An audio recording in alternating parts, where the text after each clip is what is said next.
Watch out. The gap in the door. It's a separate reality. The only me is me. Are you sure the only you is you? It's a summer night. You're hanging with the boys in the basement. You got the Cool Ranch Doritos and the Code Red Mountain Dew. You're perusing on the PSN store when suddenly you come across a curious game called PT, made by 7780 Studio. You boot that shit up, and you and the boys are laying in a dark and dismal room with nothing but a door forward. You hear from the background, "Lol, Kai, just fucking go forward, dude. Don't be a pussy," said your dad.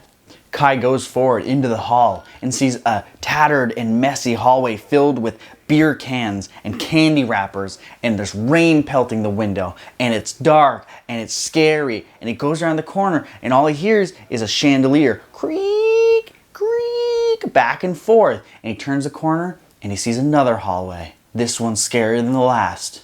Kai turns to you and he says, "What the hell, dude? I think I just peed my pants." PT is the playable teaser for the new Silent Hill game. And the Silent Hill franchise is one I hold so close to my heart. It mixes action and atmosphere and fuses them together to create this awesome gameplay with puzzle solving, but also really scary and creepy. And PT, for lack of a better term, is just so scary. It is so spooky. It's a number 10 on the spookometer, and you can't even get any more spooky than that.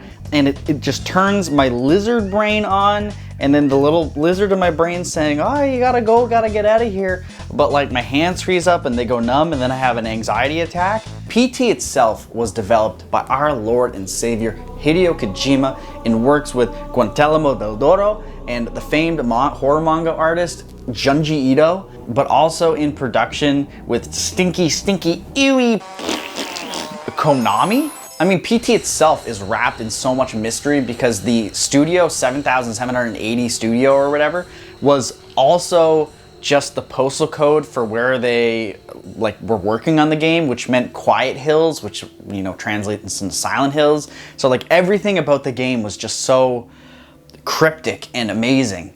The game itself is short and sweet, but it's such a huge experience if you haven't played it. It's based in basically one hallway that loops over and over again, that changes depending on if you trigger certain events. But where the game shines is its atmosphere.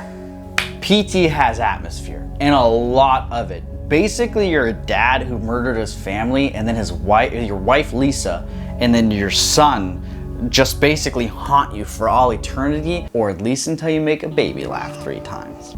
But unlike so many other horror games, PT isn't filled with an absurd amount of jump scares or weird stealth mechanics that you have to use to keep yourself hidden from monsters. No, PT genuinely fills you with a sense of dread that isn't easily spoiled. Constant spooky noises?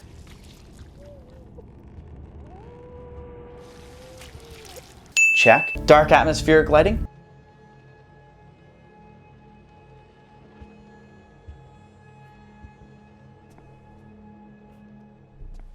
Check. Paper bag that talks to you in a dark room?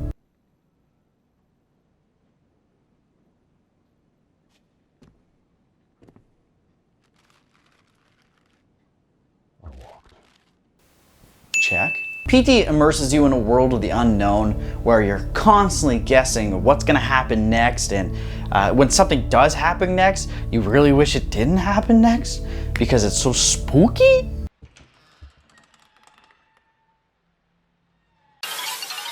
I mean, between Lisa moaning, the chandelier squeaking, the rain coming down, and the goddamn radio dude who keeps telling me to look behind me, and funny joke, man, I'm not gonna do it because I'm paralyzed with fear and I can't look behind me.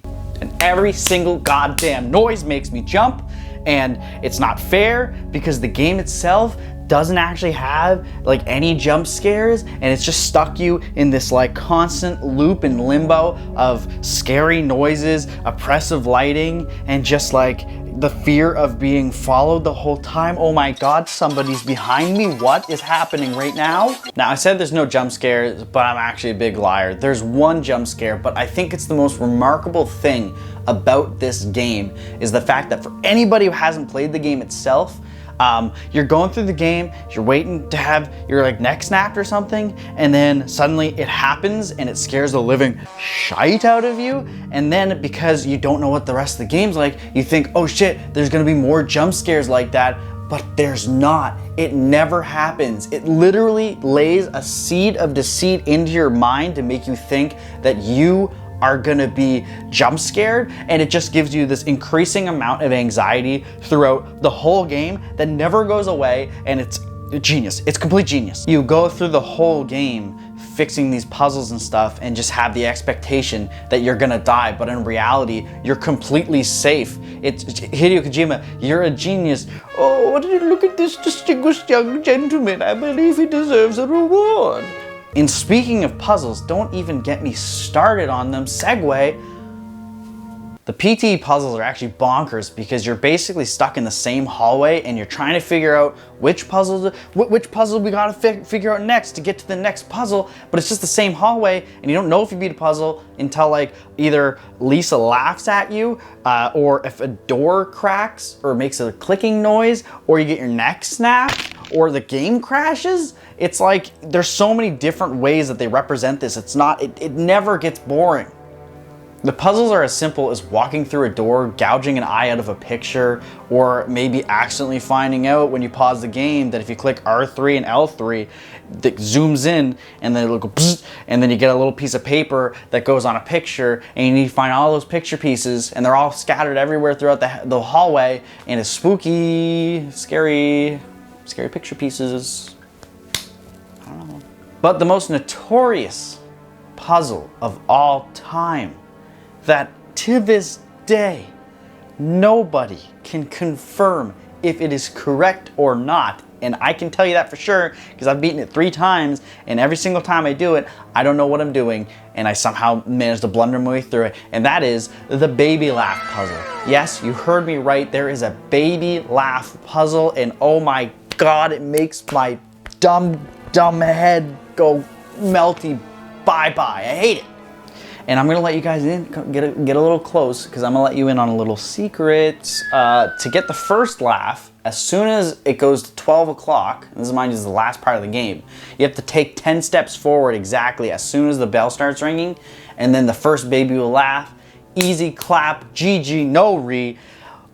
But then there's the second laugh. People say you need to have a microphone hooked up to your PS4 controller. You have to say Jareth or Jay or John or Jim, Jack and Dexter. It's not right. That's not true. You don't have to do that. I've done it. I've beaten the game with a microphone in my thing. I've also beaten the game without a microphone in my controller. So like Kojima, he knows. He said, he's like, oh yeah, I know the answer to this puzzle, but I'm not telling anybody. And he still hasn't told anybody. He doesn't tell anybody. Nobody knows. Nobody knows. I don't know. And it sucks. But then after the second baby laugh, basically the third baby laugh is a given. And when it happens, you have to stand still, your controller will vibrate, and if you move, you lose. You can't do anything. I think you get stun locked or some shit. And you have to wait for the baby to laugh, and then the telephone will start ringing, and then you have to go to the telephone, and then you pick it up. Hello, who's this? Satan, hello. And then it starts talking to you, and it starts saying some creepy ass shit, and you gotta listen to it, and then it breaks into a beautiful cutscene of Norman Reedus walking through the misty streets of Silent Hill. And guys, let me tell you, this was the coolest experience I have ever had.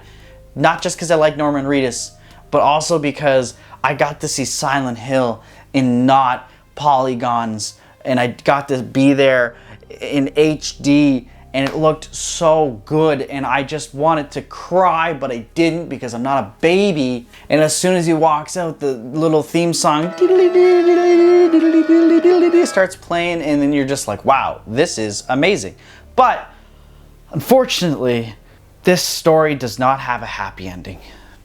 This game, for me and about 700,000 million other people, had us turn for a new Silent Hill game that was gonna be scarier, more creepy, more unsettling than any other Silent Hill game to date. But Konami had different plans. About a year later, Konami removed PT from the PSN stores. Long story short, kicked Hideo Kojima out of Konami, and Silent Hill was thrust into a purgatory of just nothingness. And I'm intentionally leaving you guys kind of hanging for yourselves to do your own research, because that's what Konami did to me. They said, hey, you like this game? You want a little tasty morsel of this game? And I said, yes, please, Daddy, give me some. And then they just never talked to me again. I got ghosted by them. And so that's what I'm doing to you guys. So that's it. The villains won, the heroes lost. Silent Hill is doomed to die on a Silent Hill of its own. Well, yes, but actually no. But actually yes. Silent Hill may have perished, but it lives on in a lot of indie developed games. And these games are usually about 12 hours long, and they're heavily influenced by PT itself. To be honest, guys, it kind of blows. PT itself was never meant to be any longer than an hour. It was a ton of guessing games and trying to figure out these puzzles, but then near the end, you start getting haunted by Lisa, and your fear of her kind of starts to go away because you're exposed to her so much. But that's what made it good, is you knew at the end you were gonna win somehow if you figured out the baby puzzle. Whereas these new games, they're just doing that last bit of Silent Hill for 12 hours. It's not, I've done it before. I've seen it. I've played PT. I've played PT. I don't need any more of this scary ghosts. And I mean, I'm looking at Visage. I'm looking at Layers of Fear. These games aren't bad by any means. And they're genuine. If you've never played PT, play Visage. Visage is really good. The rest of them, it's just like the same thing over and over and over and repeatedly the same, which is kind of a little hypocritical of me, because PT is literally just the same room over and over again. And like, they're all just creating these 10-hour, 12-hour games, and the formula is, honest to God, guys, so stale now. And PT is dead. Please put it to rest. If you're gonna make a PT game, don't make it like PT. Give it PT aspects, but don't make it the same. At the end of PT, a small message pops up and it says, PT is a teaser. It has no relation to the main title. And this is such an overlooked detail in all of these game developers who are developing these new indie games. Silent Hill is a lot like Resident Evil. There are guns, there are monsters you can kill, all while being put into this oppressive, unsettling, creepy environment. And I'm sure the new Silent Hill game would be nothing like all of these indie games. I guarantee you that by the end of the game, you'd be taking a shotgun to Lisa's face and blowing her head off. PT was the greatest horror game that never was, and all these other PT clones out there are posers. Yeah, I said it. They're posers. Get out of here. Hideo Kojima, I did like it. I liked it a lot. Thanks, guys, for watching my video.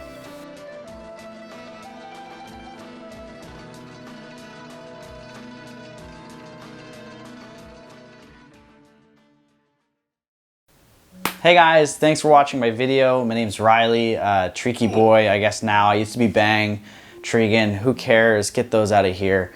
We don't need them anymore. I'm trying a new format. I want to do a lot of opinion commentary basically on video games. Today for Halloween, we're doing PT.